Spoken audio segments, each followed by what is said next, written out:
Greetings everyone, this is SteamTeamRedubUK, CC Trainor-Ling, and I'm back to bring you another retro review from the Casagrandes mini-arc from Season 4 of The Loud House. So let's get right into it. Today's episode is Room for Improvement. In this episode, Ronnie Anne and Sid are tired of not having a little space for themselves, but they eventually find a secret place in the basement and try to make sure no one else finds out about it. I don't know if I'm the only one who thinks this, but parts of the story reminded me of the episode Sound of Silence, where Lincoln couldn't get any alone time because his sisters kept intruding on him no matter where he went. That's pretty much what Ronnie Anne and Sid went through when they were trying to practice a K-pop dance routine. First, it's Ronnie Anne's family being invasive in the Casagrande apartment, and then Sid's little sister Adelaide does the same thing in the Chang apartment. They try going to the apartment roof and later the hallway, but they encounter even more distractions from the other tenants. But when they go down into the laundry room, they discover that it's not only empty, but they also discover a hidden room no one else seems to know about. They decide to turn it into their own secret hideout and start gathering some of their stuff for it, and they come up with excuses for why they're taking their possessions out of their respective rooms. This is sort of the same thing that happens in the episode Pipe Dreams, so that's another episode from which this episode drew inspiration. The girls get their little room to look very nice, but soon they regret keeping it a secret when their neighbors tell them they can use the roof and hallway whenever they need a little space for themselves. Their neighbors admit how living in a crowded apartment complex can be a little difficult and how getting some privacy can be a challenge, but they assure the girls they can tell them to clear out if they want to use the roof or hallway for themselves. This right here is where Room for Improvement succeeds where Sound of Silence ultimately failed. In the latter, Lincoln's sisters got mad at their brother for wanting to be left alone and put him through a series of torment just to teach him the lesson of how you can't ignore your family because everyone has to put up with the same overwhelming conditions. The Loud sisters never once considered Lincoln's feelings about wanting a little private time, and they acted as if having a moment to yourself was a bad thing and worthy of punishment. In this episode, the tenants sympathized with Ronnie Anne and Sid because they could see the girls were looking for a little private time as well, and these tenants were willing to give up their space just for them. Unlike the Loud sisters who didn't respect their brother's well-warranted reason for wanting to be left alone, the neighbors of the apartment were respectful enough to share their space, and they wouldn't be mad at Ronnie Anne or Sid if the girls told them they wanted a little space for themselves. Granted, we don't know all the details about the living conditions for every tenant, so it's unclear if they used the roof or hallway for the same reasons Ronnie Anne and Sid wanted to use them.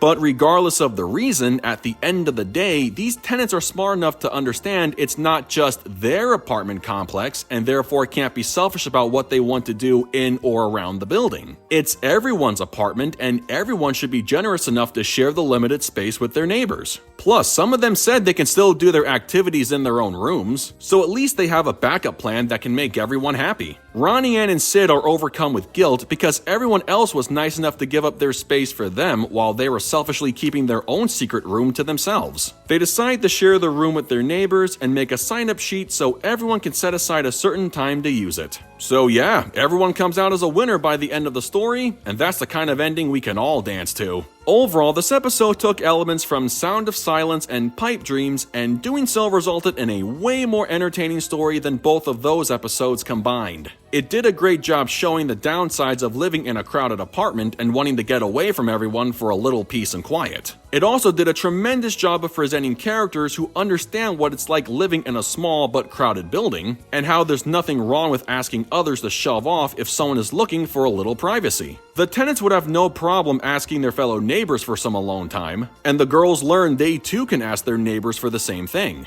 Asking others to clear out would not be an act of selfishness, but an act of courtesy. Aside from Ronnie Anne and Sid practicing their little dance routine, some of my other favorite highlights would be a few brief introductions to some of the other tenants. We don't learn much about them aside from what they can be seen doing around the apartment, but they all come off as good-natured and would never be offended if they were told to vacate the roof or hallway if someone else wanted to use it. We also get a quick introduction to the K-pop band 12 is Midnight, the boy band that would later become a recurring part of Ronnie Anne and Sid's characters, more so for the latter than the former. Speaking Speaking of Sid, this episode featured another example of her fascination with animals, it first being touched upon in her debut. She looked very happy when Sergio was flying around compared to Ronnie Anne. It makes sense considering Mrs. Chang works at a zoo, so Sid being around an animal expert would naturally make her fascinated with animals too. And finally, I thought the visual gag of Adelaide trying to dig her way to Australia was pretty funny. I mean, it got to the point where it looked like she had actually dug right through the sandbox and she was creating a giant mountain of sand behind her. Talk about dedication. But yes, this was a great episode that took the lack of privacy storyline from two infamous episodes from seasons 1 and 3 and made a better combined version where no one was presented terribly. It taught a good lesson about the importance of sharing your space with others, and no one was made to suffer at any point in the story because of it. I cannot recommend this episode enough. It is just that good. With that said, I give Room for Improvement a 9.2 out of 10. Well folks, that concludes my review of Room for Improvement. So I gotta ask, what did you guys think of this episode? Sound off in the comments below, and be sure to click that subscribe button for more Loud House related content. That's going to do it for me. I'll catch you guys for the next video, but until then, this is SteamTeamRedubUK, CC Trainor-Ling, signing off. Peace out, home slices.